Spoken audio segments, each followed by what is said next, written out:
That is the biggest reason. What do you think the answer was going to be?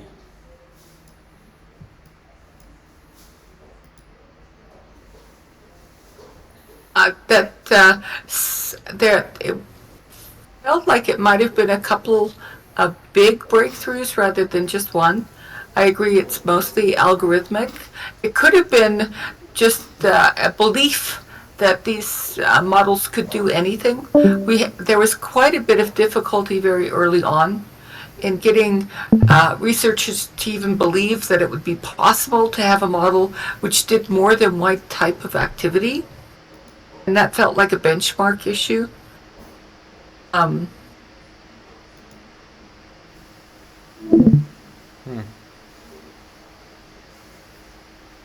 benchmarks aren't the problem either. In fact, I guarantee you a good portion of the benchmarks in this paper are also from before that time.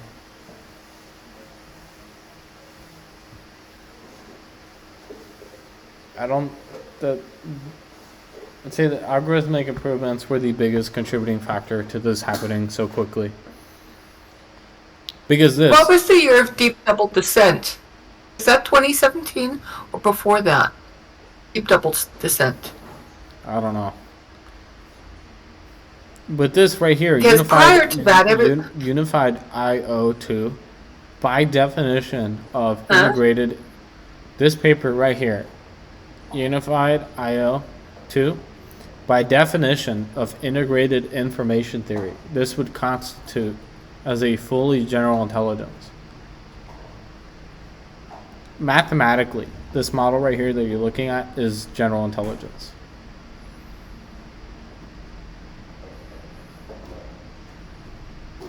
Don't tell anyone. It will frighten the children. No, I'm serious. You could look it up. Look up integrated information. I believe you. I believe you. And so is it integrated in time? Yes, it looks to be. How is it integrated in time? Are they doing small chunks? That seems plausible. If they can get the actuators working on a similar time frame, then yeah, we have what would be considered to be that. And we'll work out the bits about teaching the models how to do A equals B is B equals A. We'll figure that out. We're not training towards that. There was a paper that a lot of what we know to be. There was a paper that models encode time. That came out pretty. Yeah, recently. I saw that today. That was very good. So yeah, beautiful work. Okay. And there was also the world models paper. So I didn't see that one. World models, LLMs build, or not LLMs build. LLMs represent world models or something. Oh, I've known for a long time that models encoded spatial information, geographic information, implicit knowledge, which would be more like the cultural definition of languages. Read a paper today on how most models are embedding some sort of linear relationships between data, and it's possible to explore the linear relationships between data. If you believe that it's there, you can go find it, and then you can split the data set in interesting ways, which might be ways to get it to be smaller. It might be ways of doing an investigation of tacit knowledge within a database, within a model as a database. I think the paper is called Language Models Represent Time and Space. Language model? Yeah, I saw it today. It's a good paper. The comment I read said that the benchmark, the construction of the experiment was very interesting. That's always the case.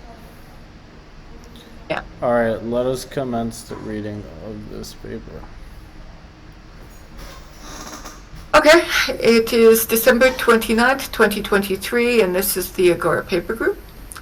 We're reading a paper from the Allen Institute for AI, the University of Illinois Urbana-Champaign, and the University of Washington, called Unified-IO2, Scaling Autoregressive Multimodal Models with Vision, Language, Audio, and Action. This is a paper from the 28th of December, 2023. The first page is Figure 1. Unified-IO2 is an instruction following model with huge breadth of abilities and supporting modalities. It can generate images, red box, including image editing, image generation, depth estimation, surface normal estimation, and future frame prediction, etc. It can also generate texts, blue box, including long-form answers to queries, key point estimation, visual audio localization, predicting actions for robotic manipulation, etc. It can generate audio, green box, from images or text, and it has audio samples. Abstract. We present Unified-IO2, the first autoregressive multimodal model that is capable of understanding and generating image, text, audio, and action. To unify different modalities, we tokenize inputs and outputs, images, text, audio, action, boundary boxes, etc., into a shared semantic space, and then process them with a single encoder-decoder transformer model. Since training with such diverse modalities is challenging, we propose various architectural improvements to stabilize model training. We train our model from scratch on a large multimodal pre-training corpus from diverse sources with a multimodal mixture of denoisers, objective. To learn an expansive set of skills such as following multimodal instructions, we construct and fine-tune on an ensemble of 120 datasets with prompts and augmentations. With a single unified model, Unified-IO2 achieves state-of-the-art performance on the GRIT benchmark and strong results in more than 35 benchmarks, including image generation and understanding, natural language understanding, video and audio understanding, and robotic manipulation. We release all our models to the research community. Thank you. It must be on Hugging Face. It is. Introduction. It is, yeah. As AI researchers, we seek to build intelligent agents that can perceive their environment, communicate with others, act in the world, and reason about their interactions. The world is multimodal, so our agents must partake in rich interactions that are multimodal in nature, via vision, language, sound, action, etc. Psychologists have argued that the redundancy of our sensory systems serves as supervisory mechanisms to improve each other. This provides a natural motivation to create models with similar learning capabilities, supporting many different modalities that can supervise each other during training. Building models that can parse and produce many modalities is a complex undertaking. Training large language models with billions of parameters, despite only supporting a single modality, is extremely challenging across many fronts, from sourcing and processing massive datasets, ensuring data quality and managing biases, designing effective model architectures, maintaining stable training processes, and instruction tuning to enhance the model's ability to follow and understand user instructions. These challenges are hugely amplified with the addition of each new modality. In light of these difficulties, a line of recent works in building multimodal systems has leveraged pre-trained LLMs, with some augmenting with new modality encoders, some adding modality-specific decoders, and others leveraging the LLM's capabilities to build modular frameworks. Another line of work on training multimodal models from scratch has focused on generating text output, with a few recent works supporting the understanding and generation of two modalities, text and images. Building generative models with a wider coverage of modalities, particularly when training from scratch, remains an open challenge. In this work, we present Unified-IO2, a large multimodal model LMM, that can encode text, image, audio, video, and interleaved sequences and produce text, action, audio, image, and sparse or dense labels. It can output freeform multimodal responses and handle tasks unseen during training through instruction following. Unified-IO2 contains 7 billion parameters and is pre-trained from scratch on an extensive variety of multimodal data. 1 billion image text pairs, 1 trillion text tokens, 180 million video clips, 130 million interleaved image and text, 3 million 3D assets, and 1 million agent trajectories. We further instruction tune the model with a massive multimodal corpus by combining more than 120 datasets covering 220 actions, tasks across vision, language, audio, and action. Our pre-training and instruction tuning data, totaling over 600 terabytes, presents significant challenges for training due to its diversity and volume. To effectively facilitate self-supervised learning signals across multiple modalities, we develop a novel multimodal mixture of denoiser objective that combines denoising and generation across modalities. We also develop dynamic packing, an efficient implementation that provides a 4x increase in training throughput to deal with highly variable sequences. To overcome the stability and scalability issues in training, we propose to apply key architectural changes, including 2D rotary embeddings, QK normalization, and scaled cosine attention mechanisms on the perceiver resampler. For instruction tuning, we ensure every task has a clear prompt, either using existing ones or crafting new ones. We also include open-ended tasks and create synthetic tasks for less common modalities to enhance task and instruction variety. We evaluate Unified-IO2 on 35 datasets across the various modalities it supports. Our single model sets the new state-of-the-art on the GRIT benchmark, which includes diverse tasks such as key point estimation and surface normal estimation. On vision and language tasks, it matches or outperforms the performance of many recently proposed VLMs that leverage pre-trained LLMs. On image generation, it outperforms the closest competitor that leverages the pre-trained Stable Diffusion model, especially in terms of faithfulness as per the metrics defined in 76.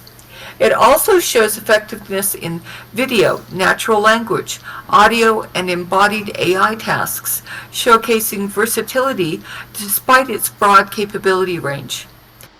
Moreover, Unified-IO2 can follow freeform instructions, including novel ones. Figure 1 offers a glimpse into how it handles various tasks. Further examples along with the code and models are accessible on our project website. Related work. Let's skip Inspired by the success of... Let's skip this and go to approach. In this section, we discuss the unified task representation, the model architectures and techniques to stabilize training, the multimodal training objective, and the efficiency optimization used in this model. First, unified task representation. Unified-IO2 processes all modalities with a single unified encoder-decoder transformer. This is achieved by encoding various inputs and outputs, images, text, audio, action, boxes, etc., into sequences of tokens in a shared representation space. Our encoding procedure follows the design of Unified-IO with several modifications to improve performance and new encoders and decoders for additional modalities. Figure 2 shows an overview of the model. Shall we look at that? Figure 2. On the left, we have text, image, image history, audio, and audio history as inputs two separate encoders. The text goes into a BPE encoder, the image into a VIT encoder, image history into a VIT encoder, audio into an AST encoder, and audio history into an AST encoder. Each of the encoders are using a different embed. The text goes into an EMB, the VIT encoders goes into a linear, the image history goes into a perceiver, the audio goes into a linear, and the audio history goes into a perceiver. There is a size associated with each of these with I'm assuming the token length, with text at 512, image at 576, image history at 128, audio at 256, and audio history at 64. They are using all of these are fed in at the same time to a dynamic packing layer, which essentially concatenates the tokens that come out of the different layers which process the encoder. The dynamic packing layer appears to have a reduction component. That is, the output side is smaller than the input side.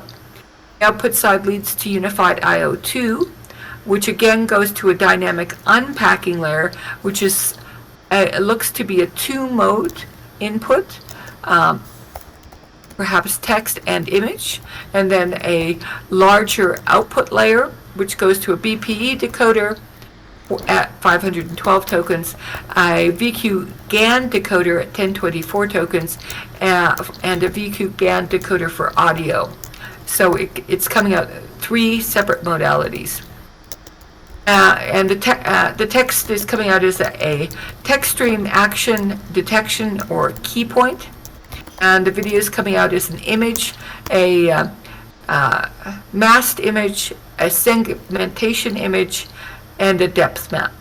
The audio is coming out as speech, environmental sound, or music. Any questions about that?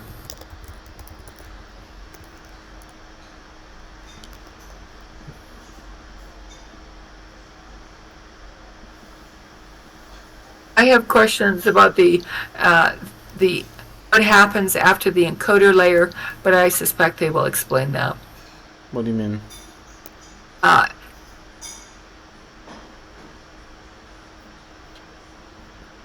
Yes, Kai? What is your question? I just, that was the question I had, but they will explain it, so I will continue. Text, sparse structures, and action. Text inputs and outputs are tokenized using the byte pair encoding from Llama, which we chose since it supports Unicode symbols and preserves white space. Sparse structures such as bounding boxes, key points, and camera poses are discretized and then encoded using 1,000 special tokens added to the vocabulary. Points are encoded with a sequence of two such tokens, one for X and one for Y. Boxes are encoded with a sequence of 4 tokens, upper left and lower right corners. And 3D cuboids are represented with 12 tokens that encode the projected center, virtual depth, log normalized box dimension, and continuous allocentric rotation. For embodied tasks, discrete robot actions are generated as text commands, for example, move ahead, to command the robot to move ahead in navigation. Special tokens are used to encode the robot state, such as its position and rotation. Details in Appendix B.1. As normal, the tokenizers are doing a lot of the heavy lifting. Images and dense structures. Images are encoded with a pre-trained vision transformer, VIT. We concatenate the patch features from the second and second to last layers of the VIT to capture both low and high-level visual information. These features are passed through a linear layer to get embeddings that can be used as part of the input sequence for the transformer. To generate images, we use VQ GAN to convert images into discrete tokens.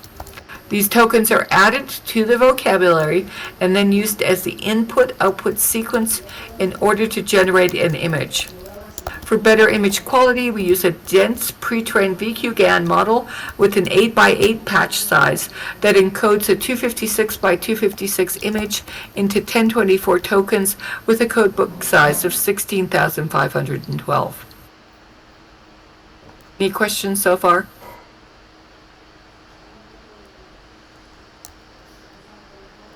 Okay.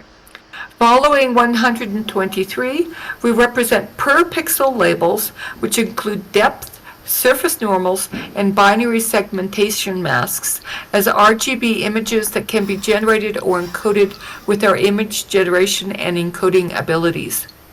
For segmentation, Unified-IO2 is trained to predict a binary mask given a class and a bounding box. An entire image can be segmented by first doing detection and then querying the model for a segmentation mask for each detected bounding box and class. Again, details in Appendix B.1. Audio. Unified-IO2 encodes up to 4.08 seconds of audio into a spectrogram. The spectrogram is then encoded with a pre-trained audio spectrogram transformer, AST, and the input embeddings are built by concatenating the second and second-to-last layer features from the AST and applying a linear layer just as with the image VIT. To generate audio, we use a VIT VQ-GAN to convert the audio into discrete tokens.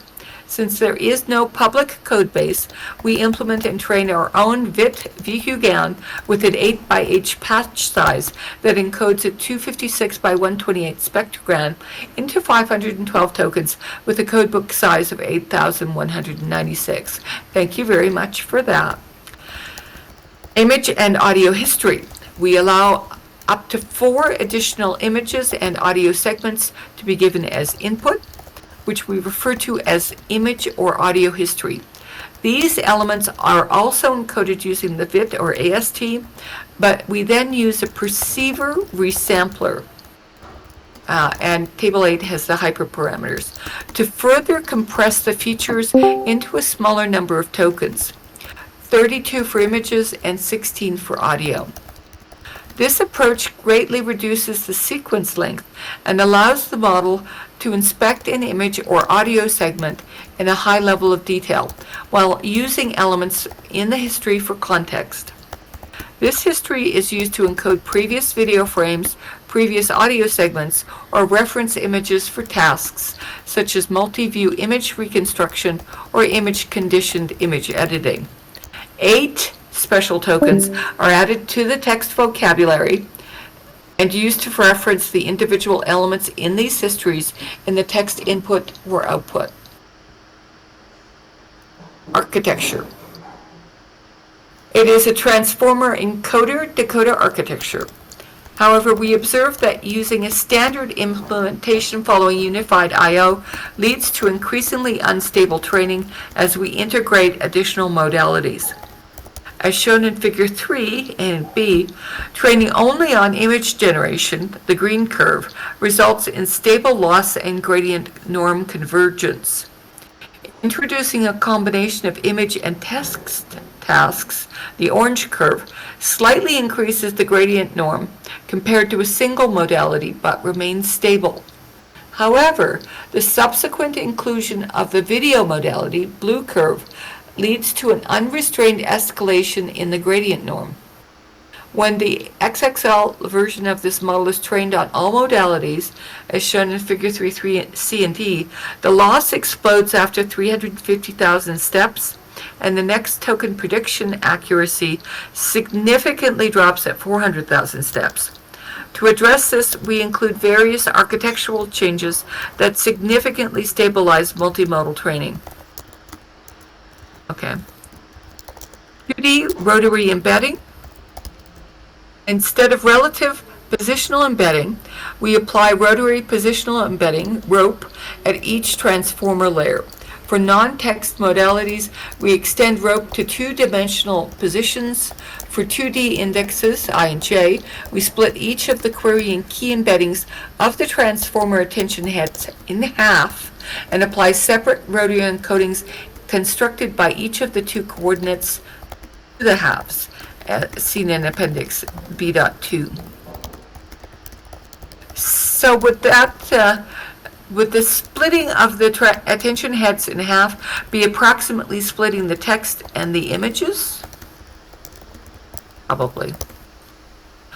UK normalization. We observe extremely large values in the multi-attention logits when including image and audio modalities, which leads to attention weights becoming either 0 or 1 and contributing to training instability. To solve this, following 38, we apply layer norm to the queries and keys before the dot product attention computation. And finally, scaled cosine attention. We use perceiver resampler to compress each image frame and audio segment into a fixed number of tokens. We found that even with QK normalization, the attention logits in the perceiver can grow to extreme values. Therefore, we apply more strict normalization in the perceiver by using scaled cosine attention, which significantly stabilizes training. To avoid numerical instabilities, we also enable float 32 attention logits. Jointly updating the pre-trained VIT and AST can also cause instability. Thus, we freeze the VIT and AST during pre-training and fine-tune them at the end of instruction tuning.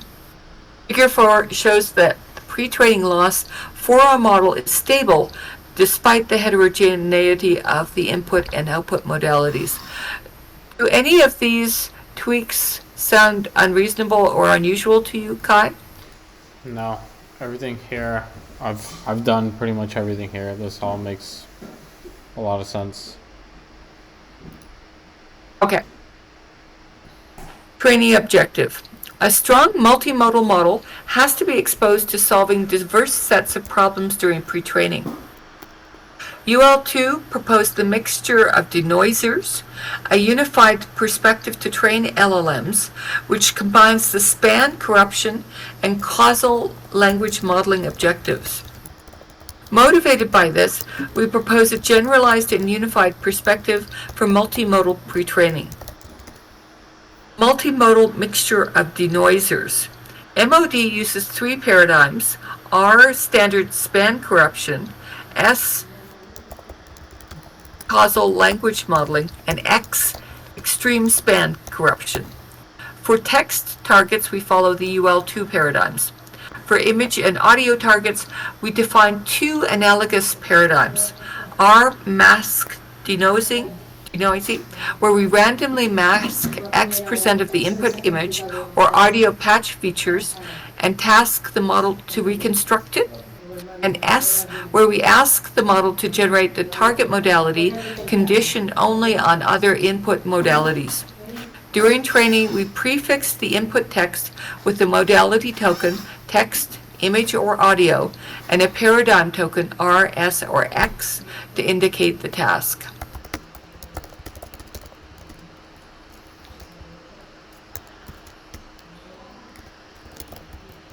Autoregressive with dynamic masking.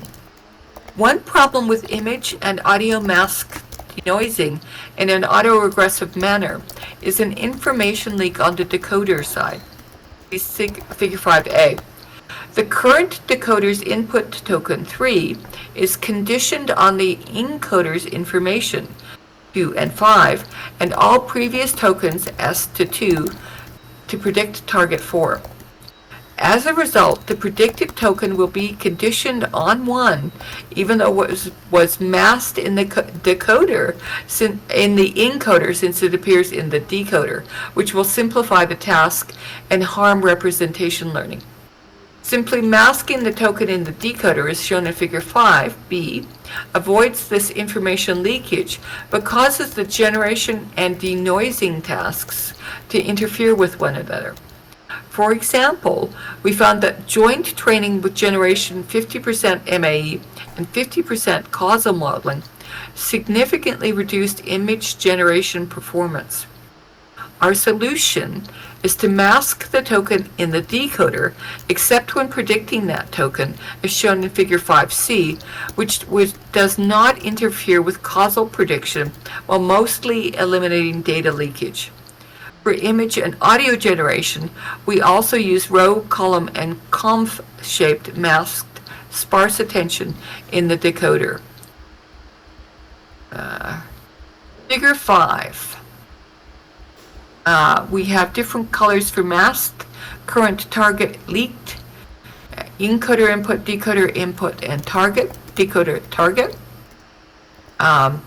Figure 5A is the autoregressive masked image modeling, where the majority of input tokens are masked, and only 2 of the tokens are currently fed into the current token. So anything that isn't being fed into the current token is masked. All the prior tokens are combined with the current token to encode the target token.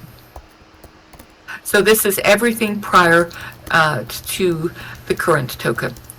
In B, the mask autoencoder, the input is fed into the current token, and the prior tokens are masked except for 2 and 5, both of which are used to predict the current token, and that is used to create the target output. In Figure A, the one token is the leaked token. In B, there are no leaked tokens, and in C, there are also no leaked tokens. C is autoregressive with dynamic masking, and the masking leaves the task token, but removes the modality token. And that, again, has a similar view to B. Any questions about that? Okay.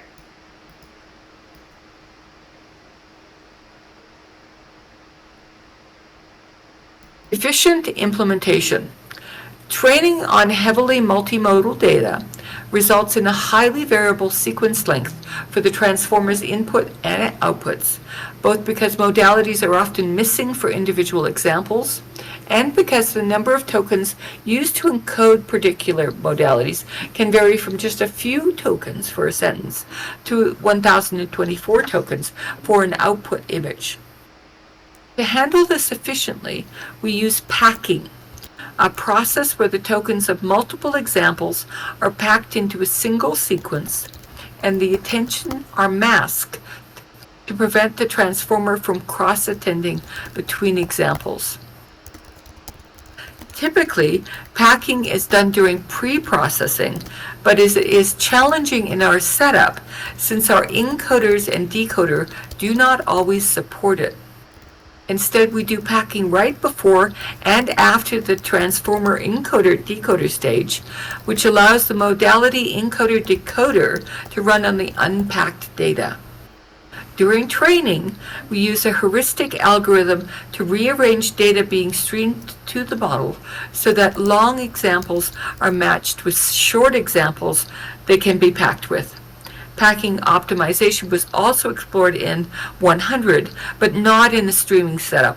Dynamic packing leads to an almost 4x increase in training throughput, and details for that are in Appendix 3B. Would you like me to read 3B now? E3? That's the packing. Sure.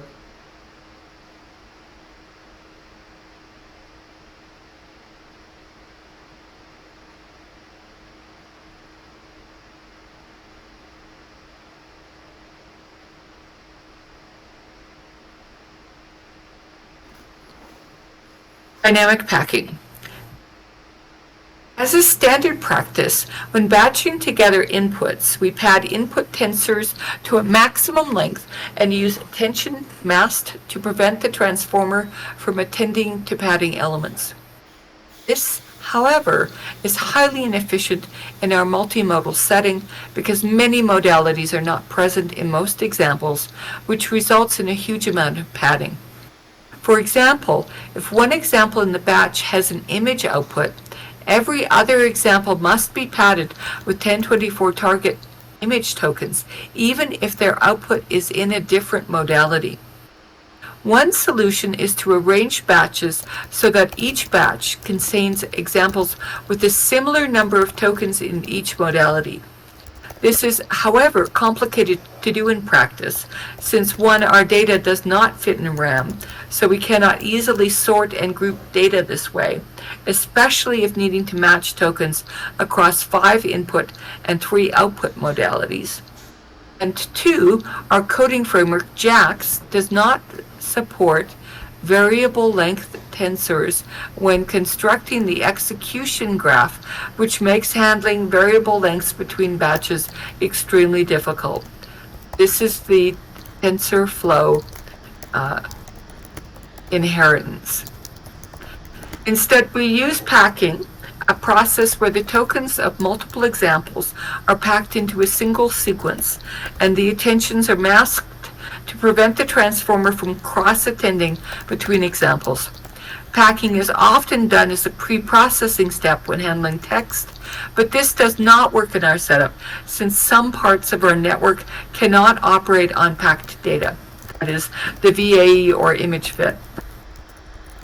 Instead, we start with an unpacked batch of examples, run these components first, and then dynamically pack the resulting tokens in a backdrop compatible way before running the transformer.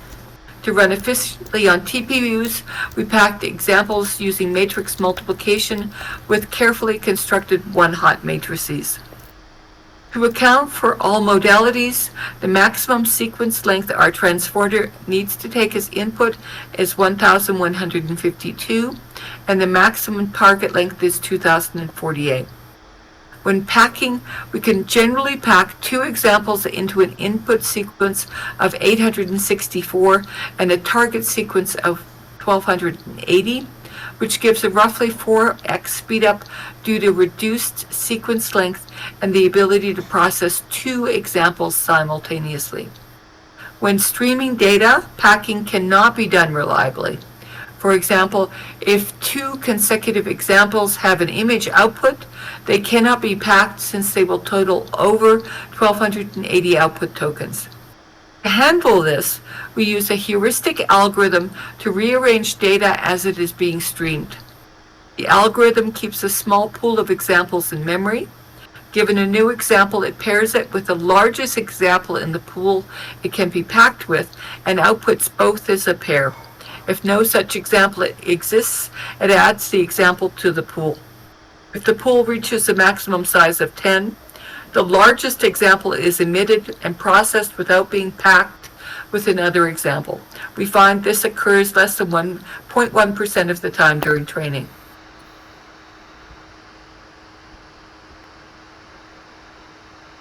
So this kind of puzzles me a bit. So they're talking about streaming input and output, but they don't talk about preserving the order of the examples in memory. Is that going to matter? Of course. Why are they just ignoring that then?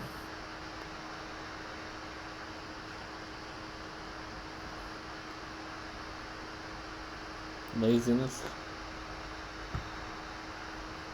Okay.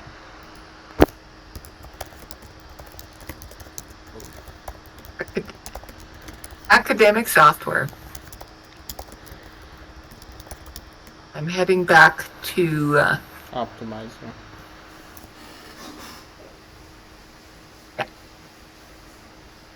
We use Ada factor as our optimizer with a linear warn-up for the first 5,000 steps and a learning rate decay of 1 divided by square root of k. We train with beta 1 at 0.9 and beta 2 equals 1 minus k to the negative 0.8, where k is the step number. We use a global norm gradient clipping with a threshold of 1 and finds that this is crucial to stabilize training. Table 1 gives the details of our different models. For all models, we train 3 million steps minus 1.5 million for pre-training and 1.5 million for instruction tuning. So they split pre-training and tuning, and details in Appendix B4.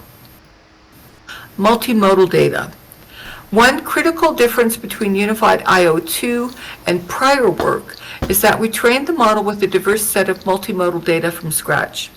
This requires curating high-quality open-source multimodal data for both pre-training and instruction tuning. And I don't think we need to discuss the training data. It doesn't look very unusual. 3D and embodiment. For self-supervised 3D and embodiment training, we use CRO, C-R-O-C-O, for cross-view generation and denoising, Observerse for view synthesis and random trajectories and PROC-Thor, and Habitat for the next action and frame predictions. I haven't seen any of those data sets before. Augmentation. While there is a lot of unsupervised data on the web for images, text, video, and audio, options are much more limited for dense and sparse annotations. We propose to solve this through large-scale data augmentation. We consider two types of data augmentation. One, automatically generated segmentation data from SAM to train the model to segment an object given a point or bounding box. And two, synthetic patch detection data, which tasks the model to list the bounding boxes of synthetically added shapes in an image. We additionally train the model to output the total number of patches in the image to pre-train its counting abilities. Training sample construction. During pre-training, most of our data contains various modalities without a supervised target. In these cases, we randomly pick one of the modalities present to be the target output. Then we either remove that modality from the example or replace it with a corrupted version. Other modalities that might be present in the example are randomly kept or masked to force the model to make predictions using whatever information is left. Figure 7 shows an example when using a video that contains a sequence of image frames, the corresponding audio, and a text transcript. The pre-training sample is constructed by the following procedure. First, select the target modality. Second, select which other input modalities to keep. 3, select the objective. 4, generate the random input mask depending on the task of denoising or generation. 5, add a prefix token indicating the task. That all seems pretty reasonable. Figure 7, construction of training samples from video data for the model's input and target. We extract the video frames and the corresponding audio spectrograms and transcript. Then the data pass through a random selection process to determine the target modality, input modalities, training objective, input mask, etc. The model's final input and target are shown in the top right. So the task in the the input in the upper left is video data. There's a brick base at the bottom complete with, and it's a Lego example with an audio spectrogram. It is the selected target modality is audio. The selected input modalities are text, image, and image history. The objective is mask audio denoising. We generate an input mask. We pair it with a prefix token, audio and R. We are given a model target and model inputs. Audio R, the side, there's a brick base at the bottom complete with. There are a sequence of images, and the only thing we see from the spectrogram is a tiny portion of the beginning of the sequence. And then the model target is to reconstruct the complete audio output. That looks like a hard task. I Instruction tuning can't data. possibly Yes? imagine how large the code the code base is for the data sets. They said it was really big. Uh, Yeah, it must be really uh, big. they said it was This 600 terabytes of pre-training and instruction tuning data. I can imagine the code base for the database processing is almost at least 10 times more than the model. Oh, I don't think so. Why do you think it's complicated? Why do you think it's not? Oh, because they know what kind of data it is. That is, they're feeding all of the modalities in as separate types of things, so they know what kind it is. They're doing a random selection of the thing that they want to get and the thing that they're not including, which is easy. They're using a fairly simple process to generate the input mask to make the problem different on each kind. There will be a separate input mask for each modality, but for text it's drop a word or two. For image it will be a SAM, segmentation clip. For an action it will be some sort of bounding box not included. And for audio it's everything but a small sample. That might be complicated, but also it's just another library to include. So no, I don't think the data processing is hard. I think I think they probably used much of the pipeline they developed for the prior version of this model. And that would be the first place I'd look for it.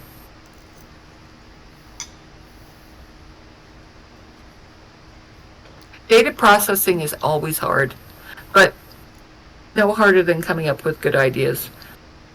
This feels like they thought very carefully about making sure that the task is both possible and impossible to guess. That's a hard needle to thread.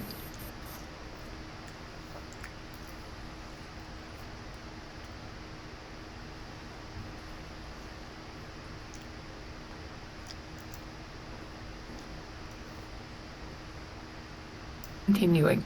Instruction tuning data. Multimodal instruction tuning is the key process to equip the model with diverse skills and capabilities across various modalities and even adapt to new and unique instructions. We construct the multimodal instruction tuning dataset by combining a wide range of supervised datasets and tasks.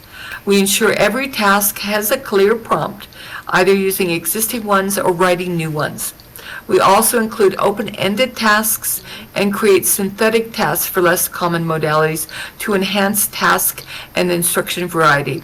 Our mixture includes 220 tasks drawn from over 120 external datasets.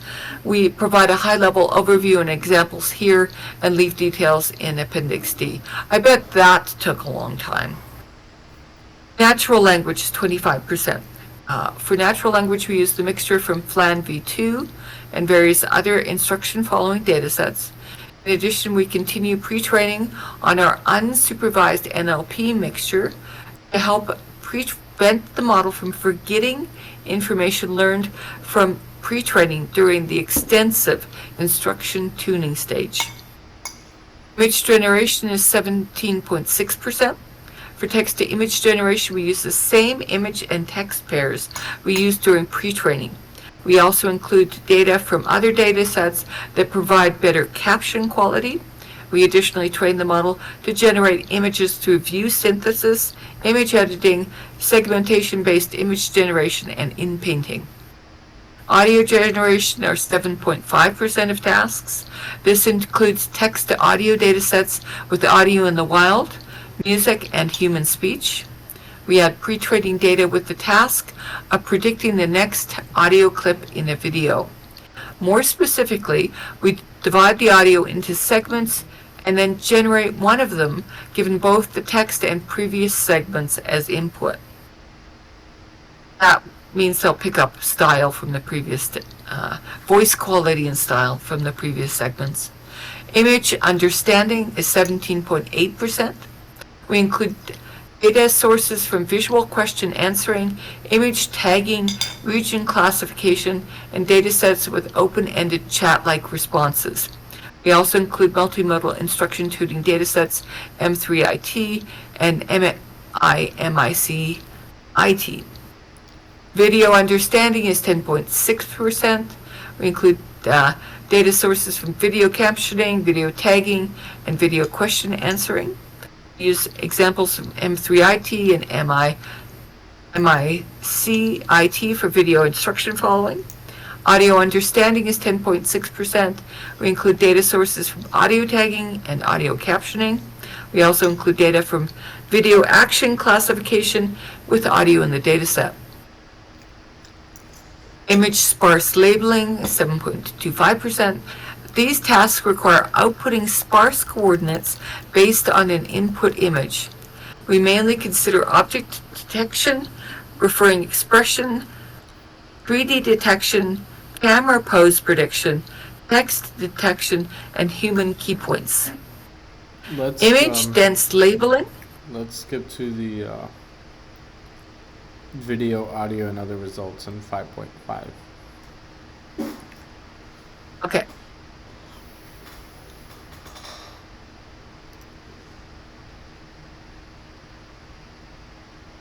Unified-IO2 shows reasonable performance on audio and video classification and captioning, as well as video question answering as shown in Table 6.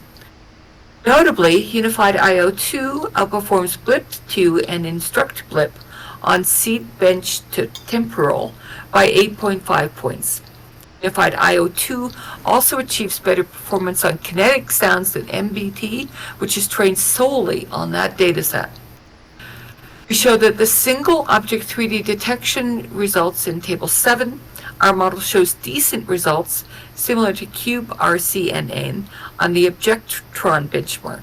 However, its performance drops significantly in multi-object 3D detection tasks like those on new scenes and HyperSim. This could be because only 1% of our training data focuses on 3D detection. A potential solution might be to combine 2D and 3D detection techniques. In COCO object detection, excluding the stuff category, our model reached an average precision of 47.2, with an average precision 50 at 57.7 and average precision 75 at 50. However, it has difficulties with images containing many objects. Previous research, like Pick2Sig, suggests that autoregressive models face similar challenges, which can be improved with extensive data augmentation. Our model's data augmentation on object detection is comparatively more limited. Our model shows weak performance on depth estimation with a root mean square error of 0.623 on the NYUV2 depth dataset. However, fine-tuning specifically for this task improved the root mean square error to 0.423. In our experiment, we simply normalized the depth map with the max depth value in each data set. Due to the incompatibility of dense ground truth data depth across different data sets, our model failed to capture the exact scale in the current prompt, which could potentially be solved by using better normalization and metric evaluation. That's one of the advantages of being in the world. We learn the depth, which is from where we are, and we don't usually encounter massive scales because we're mostly coming from a perspective which matches our bodies. Cameras don't do that. Appendix E shows qualitative visualizations of other tasks, such as single object tracking, future state prediction of robotic manipulation, and image-based 3D view synthesis, etc. So they have some limitations. Due to memory constraints, we use the base versions of the VIT and AST models for image and audio features throughout the project. Using larger versions of these image and audio encoders could substantially improve performance. While our image generation is more faithful compared to stable diffusion-based methods, its quality doesn't match those of the stable diffusion model. Additionally, our audio generation is capped at approximately 4 seconds, which restricts the practical application of the audio outputs. Limited computational resources constrained our exploration of the model's hyperparameter. It's likely using a significantly larger batch size could enhance the model's performance. Our model is much less reliable for modalities like depth, video, or when requiring more niche abilities like 3D object detection, etc. This is probably due to the limited variety of tasks we have in these areas. Improving the quality of our data could enhance the model's performance. However, despite considerable efforts, our human-written prompts still fall short in diversity. We notice a notable decrease in the model's performance when dealing with new instruction tasks, as opposed to those it was trained on. And I am impressed a lot with this. What do you think, Kai? Well, since I'm so close to this is not very impressive. It just takes a lot of time. And like solving like many small bugs. I don't think it's like the amount of code that they have. It is impressive that they've managed to make this in the absolute mess of a code base they have. Like, it is a mess. I'm surprised they've been able to do that. But other than, What would it take for you to do this? just like a willingness to like, what would it take to do? It's not. I don't lack the technical ability to do any of this now. It'll mostly be the persistence to just like keep going.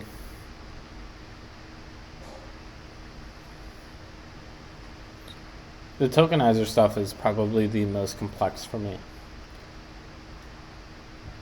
Everything else I could build. I have built already. Oh, on the tokenizer. They Like the say about that. tokenizer stuff is the most complex. And the dataset stuff. Dataset processing is a mess. Yeah. So tokenizers and I'm going to read datasets. B.1, which is their description of the tokenizer. Because I think they've actually, it sounded to me from reading that description that they've come up with a decent way of representing all of these different modalities in a sequence of tokens. I would have had difficulties coming up with sparse structures representation, and they came up with something which sounds really reasonable. Their action representation seems reasonable. Forward, left, right, stop, positional changes, rotational changes, gripper, open or close.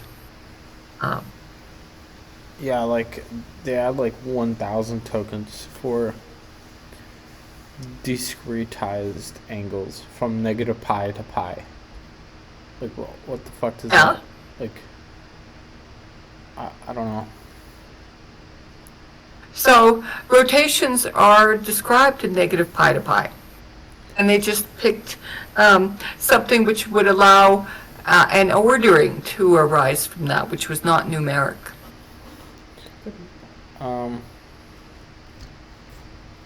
Yeah, I think we should stop here and then pick up the appendix. The appendix is huge. And we should pick that up tomorrow. Okay. I think. I think this is an interesting project to attempt. It's going to take a lot of training to get this up. But even attempting to create the pipeline would be a really good project. It would, but I mean, I've tried to do this, but I mean, like how many people do they have on this? They have almost more than 10 people working on this. I mean, if I had a team of 10 people, I could probably do this in. Do you have a team? I could probably, like, if I had a team of like 10 fully, like, really radically devoted people, I could get this done in a fourth of the time that it took these people. Because it's I have already no done. idea how long it took them. It's mostly done. Yeah. Like the only big problem I would have now is just tokenization and processing data sets. Well, we should do this. Oh yeah. Well, I'm doing it every day. In fact, I just implemented QFormer, which is, and I'm gonna have to implement the AST from this paper because that's not implemented yet. So I'm gonna implement that. Making the models is quite Do you have anything which is doing this sort of image to point cloud kind of bounding box kind of 3D representation? Do you have any of that? No.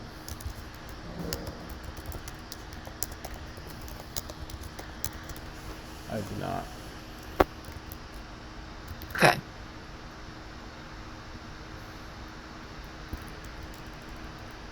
And my other concern about this, it's a 7 billion parameter model, and I have no idea how fast it's going to be on doing any of this. Very slow. Yeah. Well, I mean, maybe not. I mean, as you add more modalities, it'll get slow. The bottleneck here is modality processing, and if it's multi-threaded, it could be fast, but that's kind of hard. So they aren't processing the different modalities in different threads. It's just part of the sequence. I know, but if they were to do that, they could cut the time it takes to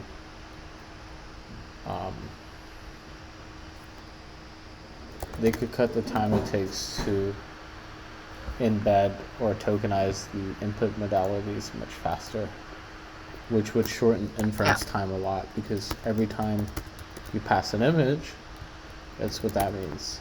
That needs to be tokenized, which means it needs to be sent to bit, or it needs to be sent to AST, or it needs to be sent to the text tokenizer. And so the bottleneck here is like every time you send an image, every time you send an audio,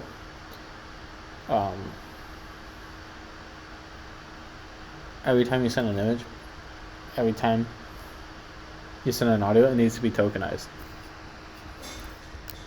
And that tokenization, especially VIT will take long.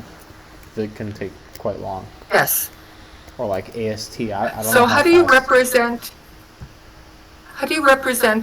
that the input occurred at the same time step?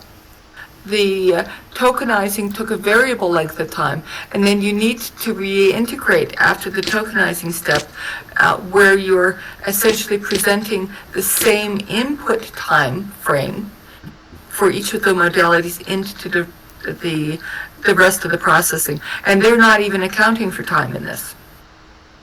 I'm not quite sure what you're talking about. So text is going to take really very little time to tokenize with something like the Rust tokenizer. But the visual tokenizing is going to take quite a while, particularly if they're doing segmentation or clip or anything like that.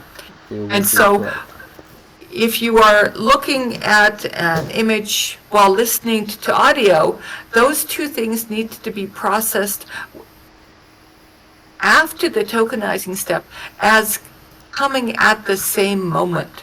And so the tokenizing must incorporate that they happened at the same time. And none of this model suggests that it is using a representation of a time frame No, or they do not. an have instant. And I think that would be a significant improvement to this model.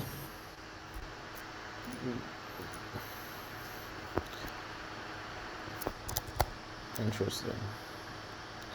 I don't know how that would work. I mean, you would have a time token, but I don't know if that would help improve performance. I'm saying, what I'm saying is, so let's say you send an image, you send an image, you send a video, you send audio, all at the same time. Sometimes, most of the time, the tokenization will happen sequentially in order of what was the first input data. But if you were to parallelize this and add multiple threads and tokenize all the input data at the same time, that would radically shorten inference time. And also quantizing the linear layers. Yes, definitely that. And also probably simplifying the encoder side as well. And just plugging in stable diffusion to the image generation.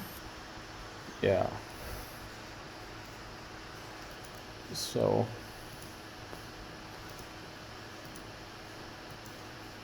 I'm still kind of gobsmacked that they got this to work. But not so much that I don't think that with a little bit of effort, this team could do this. I wouldn't really consider this research. This is more just engineering. Yes. This is not like people have known this for, like, know what to do for a long time.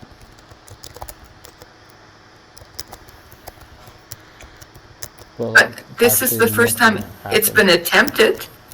Not really. It's Cody attempted it. Many people have done this already.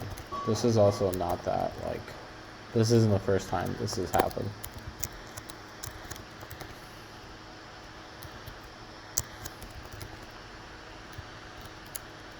There have been many papers that have tried what these people have tried.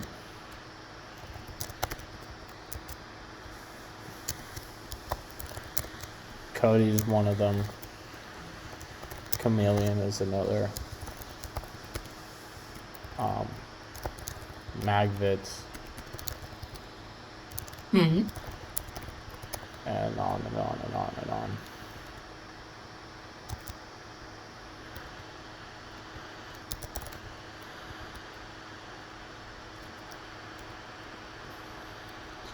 Now, the first time would be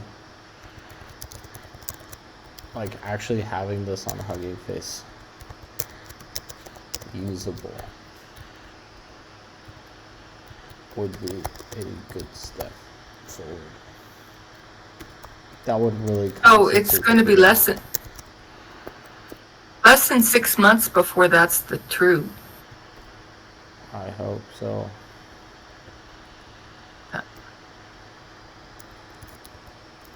I hope so. That would be fun.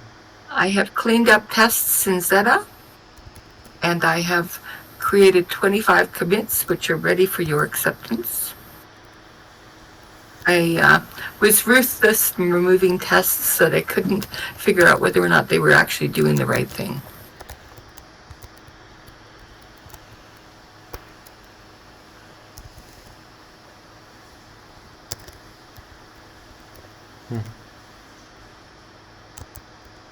I focused only on tests today. I didn't do any linting or CI/CD. V was asking about getting GCP up for running tests using the GPU. And one of the things I mentioned to him and to Zach was that Circle CI has 6,000 minutes of GPU testing, and I will work on getting that up tomorrow. The sign up is pretty straightforward. The next component is getting the CI/CD action scripts up, and then I'll work with you to get an account set up for testing. It's straightforward and doesn't cost anything. I don't see what. And that will allow V to. I think. That will allow V to run the tests that need the GPU.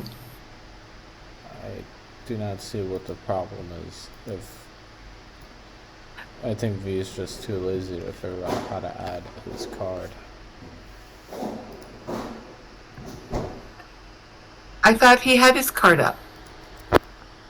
Well, that's the problem. I thought the tests weren't actually running for him. I don't know. That's just some excuse. Because they run for me, and I don't even have a GPU at all. They run for me as well.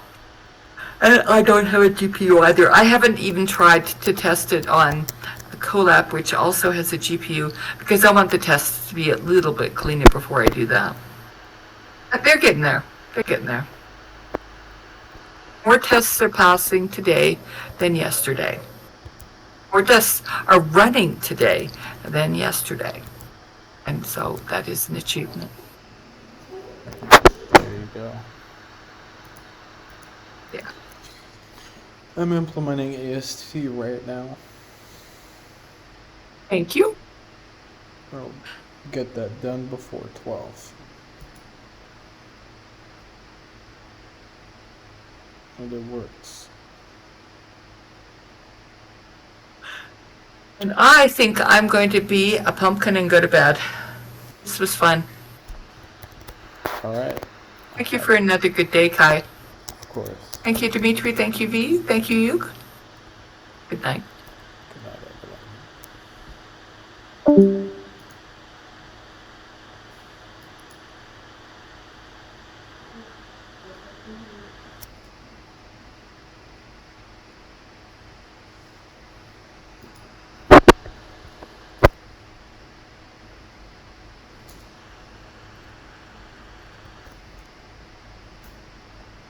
Dimitri, are you here?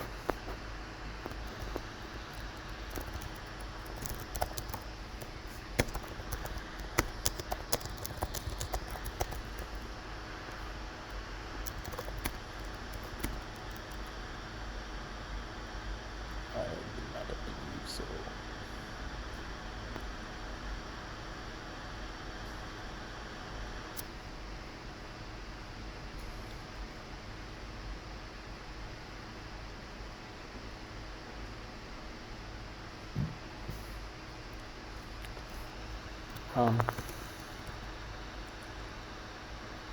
Shit, what was I doing?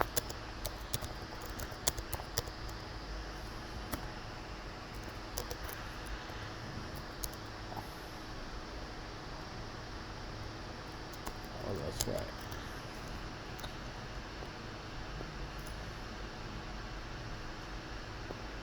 Let's see if this works.